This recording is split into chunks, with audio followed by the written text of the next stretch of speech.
উৎসবে আয়োজনে কাচ্চি বিরিয়ানি ছাড়া ঠিক যেন জমে ওঠে না। আর বাড়িতেই যদি রেস্টুরেন্টের থেকেও বেশি মজার কাচ্চি বিরিয়ানি তৈরি করা যায়, তাও আবার চিকেন দিয়ে, তাহলে তো কথাই নেই। আজকে আমি আপনাদেরকে একদম সহজ রেসিপিতে চিকেন কাচ্চি বিরিয়ানি তৈরি করে দেখাবো। আশা করছি আপনাদের কাছে ভালো লাগবে। রেসিপিটি তৈরি করার জন্য আমি প্রথমে একটা বাটির মধ্যে নিয়ে নিচ্ছি 2 কাপ পরিমাণ বাসমতি চাল। আপনারা চাইলে পোলাও চাল দিয়েও কিন্তু কাচ্চিটা তৈরি করে নিতে পারবেন। এরপর আমি এটাকে পানি দিয়ে পরিষ্কার করে ধুয়ে নিয়ে 30 মিনিটের মতো চালটাকে ভিজিয়ে রাখবো। এখন আমি এখানে 3টা আলুকে টুকরো করে কেটে নিয়ে এর মধ্যে দিয়ে দিচ্ছি স্বাদ মতো লবণ, দিচ্ছি 1 চিমটি পরিমাণ মরিচের গুঁড়া, দিয়ে দিচ্ছি 1 চিমটি পরিমাণ অরেঞ্জ ফুড কালার। তবে ফুড কালারটা অপশনাল, আপনারা চাইলে বাদও দিতে পারবেন। লবণ মরিচটাকে মিশিয়ে নেওয়ার পর আমি এখন আলুটাকে একপাশে রেখে দিচ্ছি। আর চুলায় প্যানের মধ্যে দিয়ে দিচ্ছি পরিমাণ মতো তেল। আর তেলটা ভালো করে গরম হয়ে গেলে আমি এখানে দিয়ে দিচ্ছি 1 কাপ পরিমাণ পেঁয়াজ কুচি। এখন পেঁয়াজ কুচিটাকে ভেজে নিয়ে আমি বেরেস্তা তৈরি করে নিব। আর বেরেস্তাটা হয়ে গেলে আমি এখন এটাকে চুলা থেকে নামিয়ে একপাশে রেখে দিচ্ছি। এরপর আমি আলুর টুকরোগুলোকে ভেজে নিব। আর আলুর টুকরোগুলোকে ভেজে নিলে কিন্তু কাচ্চি বিরিয়ানির আলুটা খেতে বেশি ভালো লাগে। এরপর আলুটাকে ভাজা হয়ে গেলে এটাকেও তুলে একপাশে রেখে দিব। এখন চুলাটাকে বন্ধ করে দিয়ে আমি চিকেনটাকে ম্যারিনেট করে নিব। আর এই জন্য প্রথমে আমি এখানে নিয়েছি 1 কেজি পরিমাণ চিকেন। আর চিকেনটাকে কিন্তু আমি একটু রেগুলার কাট করে কেটে নিয়েছি। এরপর আমি এখানে দিয়ে দিচ্ছি 2 টেবিল চামচ পরিমাণ আদা ও রসুন বাটা। এরপর দিয়ে দিচ্ছি এখানে স্বাদ মতো লবণ, দিচ্ছি আমি এখানে স্বাদ মতো লাল মরিচের গুঁড়া।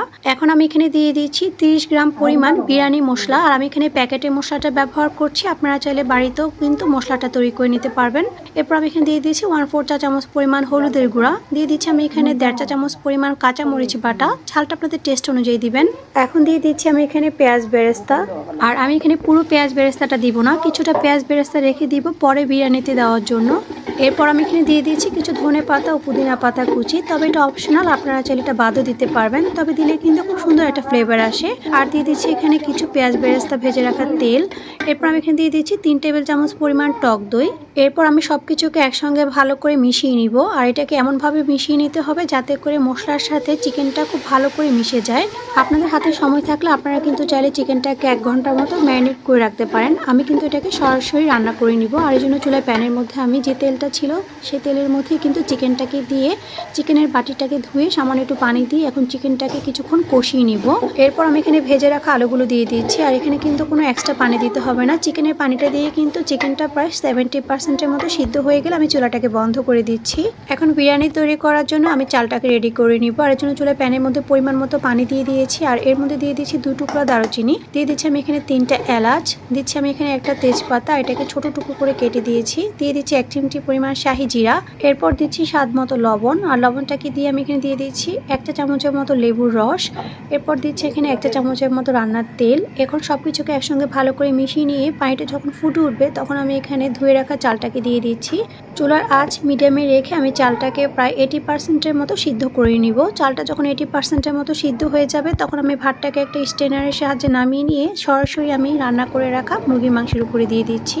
এরপর ভাতটাকে একটা স্প্যাচুলা দিয়ে সমান করে নিয়ে আমি এর উপরে দিয়ে দিচ্ছি 10 গ্রাম পরিমাণ বিরিয়ানি মশলা, দিয়ে দিচ্ছি এখানে কিছু ধনে পাতা আর পুদিনা পাতা কুচি। এরপর আমি এখানে কিছু পেঁয়াজ বেরেস্তা দিয়ে দিচ্ছি। আর দিচ্ছি এখানে 1 চা চামচের মতো কেওড়া জল। আর কেওড়া জলটা কিন্তু অবশ্যই দেওয়ার চেষ্টা করবেন। এরপর আমি এখানে 2 টেবিল চামচ পরিমাণ গুঁড়া দুধের সাথে 3 টেবিল চামচ পরিমাণ পানি মিশিয়ে সেটাকে দিয়ে দিচ্ছি। আর এখানে দিয়ে দিচ্ছি সামান্য একটু ফুড কালার, এতে করে কালারটা সুন্দর লাগে আমার কাছে, তবে আপনারা চাইলে এটা বাদও দিতে পারবেন। এখন আমি এখানে একটা ফয়েল পেপার দিয়ে পাতিলের মুখটাকে লাগিয়ে দিচ্ছি। আপনারা চাইলে কিন্তু আটার ডো দিয়েও কিন্তু এটাকে সিল করে দিতে পারেন। এরপর একটা ঢাকনা দিয়ে ঢেকে আমি এটাকে প্রথমে হাই হিটে 5 মিনিটের মতো রান্না করে নিব। এরপর একদম চুলা আঁচটাকে কমিয়ে 10 মিনিটের মতো আমি এটাকে রান্না করে নিব। আর ফয়েল পেপারটা এরকম ফুলে উঠলে কিন্তু চুলাটাকে বন্ধ করে দিয়ে আমি এটাকে 15 মিনিটের মতো এভাবে দমে দিয়ে রাখবো। 15 মিনিট পর আমি এখন ঢাকনাটিকে সরিয়ে নিচ্ছি। আর সাবধানে ফয়েল পেপারটিকে খুলে নিয়ে আমি এখন বিরিয়ানিটাকে একসঙ্গে নেড়ে চেড়ে মিশিয়ে নিব। আর মিশিয়ে নেওয়ার এই পর্যায়ে আমি এখানে দিয়ে দিচ্ছি 1 টেবিল চামচ পরিমাণ ঘি। আর ঘিটা কিন্তু শেষেই দিবেন, এতে করে খুব সুন্দর একটা ফ্লেভার আসবে। তৈরি হয়ে গেল রেস্টুরেন্টের থেকেও বেশি মজার চিকেন কাচ্চি বিরিয়ানি। আশা করছি আপনাদের কাছে আজকের এই সহজ চিকেন কাচ্চি বিরিয়ানির রেসিপিটি ভালো লেগেছে। রেসিপিটি ভালো লেগে থাকলে অবশ্যই আপনাদের ফ্রেন্ডস ও ফ্যামিলির সাথে শেয়ার করবেন। আর এরকম আরও অনেক সহজ ও মজার রেসিপি দেখার জন্য অবশ্যই পেজ ও চ্যানেলটিকে ফলো দিয়ে সাথেই থাকবেন। তুমি না আসছো না করে ফোন ধরে আমার বাড়িতে না দেখো তো বাম্মাতে